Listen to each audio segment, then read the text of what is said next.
Lil Durk is pushing to have his murder-for-hire case dismissed. On April 18th, his legal team filed a motion in the U.S. District Court for the Central District of California, asking the judge to drop the indictment against him. According to XXL, Durk's attorneys argue that the government used false evidence to secure the charges, including misrepresenting song lyrics to the grand jury. The lyrics in question come from his track, Wonderful Wayne and Jackie Boy, where he raps, "Look on the news and see her son screaming, no, no," which prosecutors allegedly tied to Quando Rondo being seen yelling no at the crime scene. Now the search is on for 3 people who police say at a Savannah rapper, a member of his entourage. It happened in Los Angeles and cameras captured the aftermath. This man, a passenger in that car, frantic at the side. Durk's legal team stated that the government is trying to hold him accountable for video clips created, edited, and shared by YouTubers and Instagram users, individuals with whom he has no connection. They argued this point during the initial detention hearing, where they also questioned the accuracy of paragraph 6 in the superseding indictment. That section references lyrics from a song by Babyface Ray, which features Durk, and the defense claims the lyrics are being misrepresented in the case. Durk's team says Wonderful Wayne and Jackie Boy was recorded 7 months before this actually happened. And the specific version of the song that had audio from the news clipping actually overlaid onto the song is a fan edit, not the original song that Durk recorded and released. Basically, they're saying that the key evidence used to charge Durk were lyrics written and recorded 7 months before the incident even happened, and then an internet mashup that a fan edited and posted. There's strong evidence suggesting that Lil Durk recorded the song in question before Lil Pab's death. The original project file, created using professional recording software, can display the exact date the track was made. Despite this, prosecutors continue to rely on content from YouTubers and streamers as part of their case against Durk. One viral example comes from a DJ Academic's livestream, where he claimed Durk essentially snitched on himself by mapping out alleged crimes through his song titles and album names, an argument Durk's team considers highly misleading. VV. 2020 Von, 2021 his brother dies. 2022, the niggas who his brother, they get clapped. The two Von, at least a cousin of theirs get clapped. 2023, he drops an album, I'm almost healed. You ever think about that, Chad? It's like poetic. 2020, Von dies. 2021, his brother dies. 2022, get back for both those situations. 2023, I'm almost healed.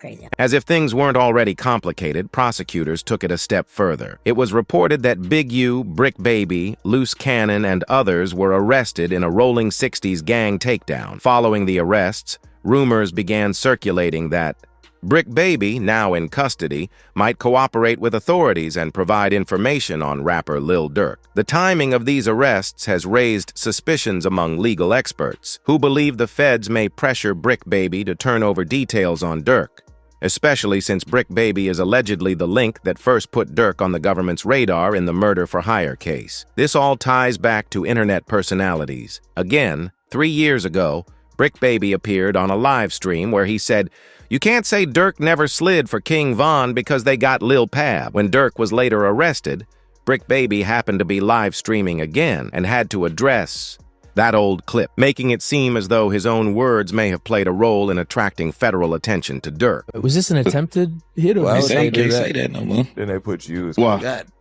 Like, who died? You can't say that no more. Oh, because of FBG Cash? Oh, who? federal charges in California? Nah, because Lil Pab. So this is about the... Oh!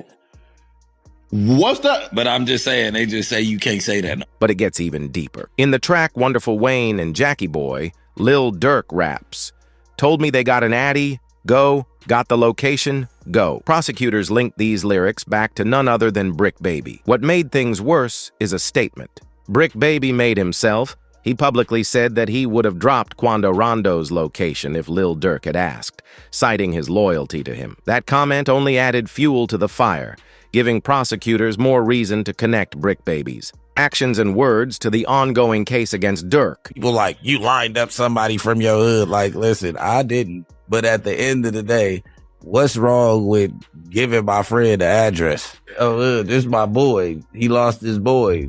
Who did it could be around. 9 times out of 10, had he had asked me, I probably would have been coaching if he even asked anybody, if this is even true. But 9 times out of 10, like I said, can I leak a bar?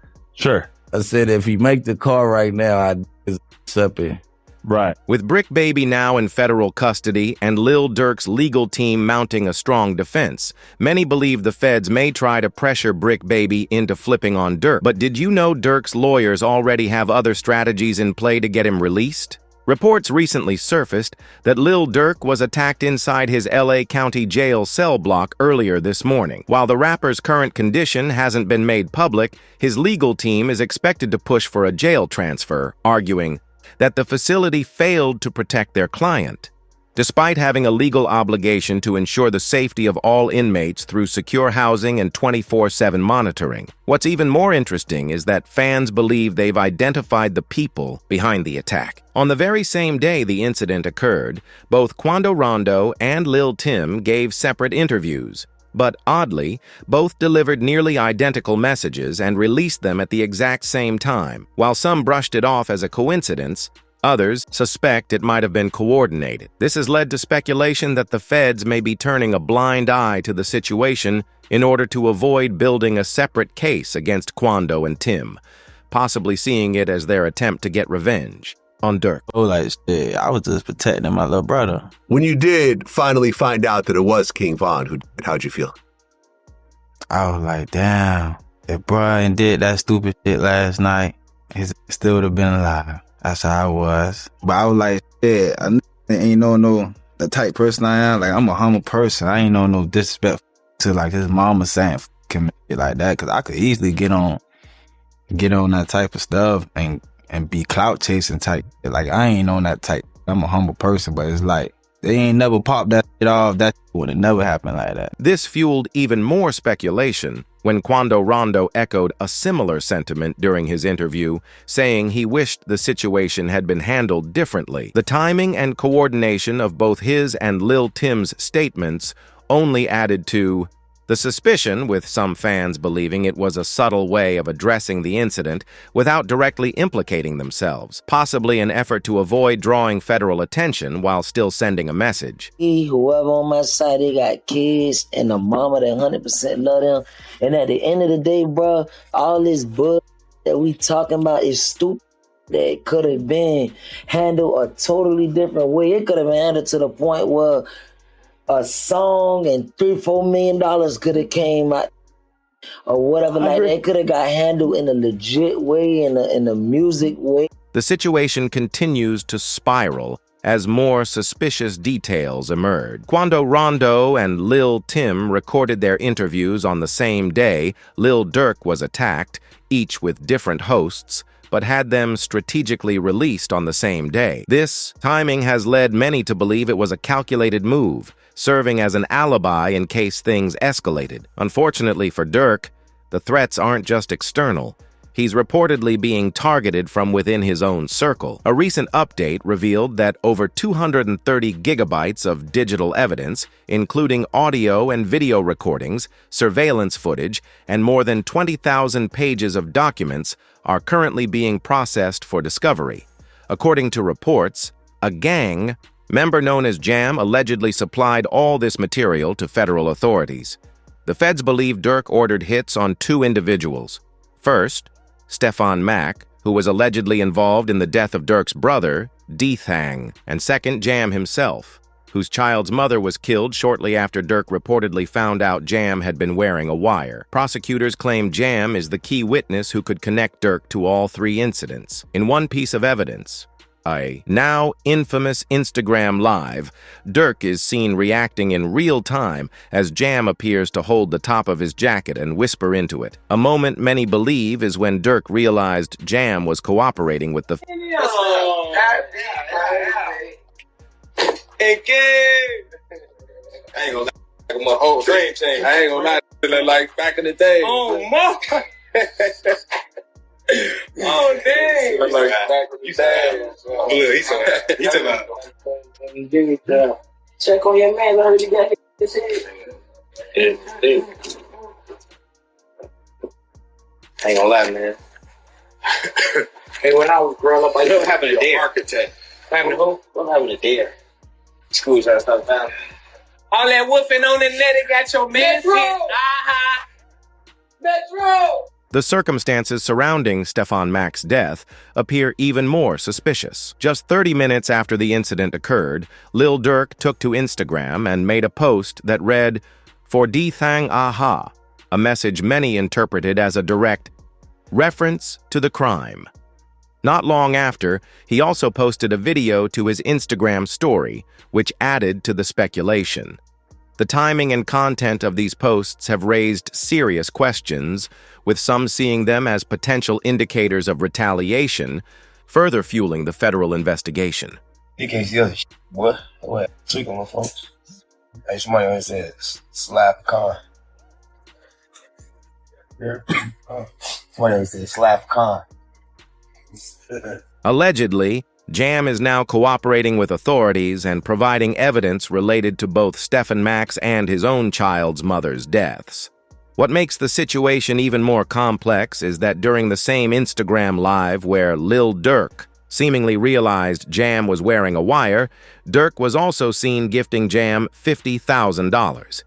This moment, once seen as a show of loyalty, has now become a key piece of the investigation, raising questions about Durk's intentions and what Jam might have, already known at the time. Steady crying, huh? He's steady crying. Feed him. Feed him. Get in the milk, bro. Get in the milk so big mama get the trigger, bro. See that? Feed For my him. baby. That's really how y'all hold y'all babies, ain't it? I gotta hold my money like this. It's too much. Crazy though. Motherfuckers sitting up there doing all this. Sneak this and internet games and all this. Up some money, do something. Like, we winning, bro. I can do whatever it is I want to do, I can do it. Just not what I want to do what I want. Y'all can't do that, bro. Goof Bro got out what? You know that How many you did all? And the years I did it now? Yeah. That's your last bit. 12? 12. That boy popped out 12 years. Yeah. So much money. We really just get in order to just figure out the lanes, man, boy. Instagram Live has become a crucial piece of the puzzle for federal investigators. Upon closer examination, the feds noticed that the individuals in the background of the video were the same people who had been with King Von when he was jewelry shopping at Icebox. This connection further solidified that these people, including Lil Durk, were all very close friends, adding another layer of complexity to the investigation. Solitary stone. We just looked at him. Let's go over there. What up, bro? Boss, you good? My boy. Let's go. They got real in here, man, because he just stepped in. The money man stepped in. Despite the mounting pressure, Lil Durk's legal team doesn't seem rattled. They've even hinted at his release date, suggesting he could be out in 2025, just ahead of the drop of his highly anticipated new album. In a recent update, Durk shared some wisdom, advising, "It's better to be low-key with your money. If you can't afford 10 Maybachs, don't buy one." This statement has resonated with fans, signaling Durk's mindset as he navigates the legal battle ahead. We already came with a plan to be like feature run, album time. We're gonna do that prayer, we're gonna do this, we're gonna do everything in the way that it's gonna be big. I ain't looking at nothing small no more. I wear this 5 days straight, we gonna go. Durk broke. I sell all this shit. I have one car. It's not that I can't get it. It's I don't give a f. I'm not thinking backwards. If you can't buy 10 Maybach, don't buy it. This sparked a viral comment that read, "Anyone else feel like Durk's team is releasing his best motivational moments, softer moments, and overall positive times to show the judge that Durk's influence has always been good?" The comment seemed to hit the mark, with even DJ Academics tweeting, "We're praying for Durk. By the way, he sent me word he'll have Album of the Year." This led to an insider in the federal system sharing, "Durk's album is coming soon, but something bigger is happening behind the scenes. All I'll say is, free Durk." Shortly after, Kodak Black's attorney, Bradford Cohen, weighed in, stating that Durk still has a chance to beat the revenge case related to King Von and Quando Rondo, unless someone testifies against him. Cohen added, "I'm hesitant to say they have a slam dunk case on Durk Banks. I think they have a long way to prove that the conspiracy against him is false." When it comes to Durk Banks, you know, so far I've seen one text that says, "Don't have them associate my name with any kind of flights that they're taking." Certainly that's not a good text, but is that the only text? Because that doesn't, you know, that in itself doesn't stand on its own. Certainly it's circumstantial. But like I said, we have to wait and see what other evidence they have. If they have a snitch, if they have videotapes or audio tapes of him saying something, I think that's a lot different than, hey, just make sure you don't associate my name with these guys. So I'm hesitant to say that they have, you know, a slam dunk case on Durk. That same lawyer continued to dig deeper into the case and, through his investigation, was able to uncover the potential next release date for Lil Durk.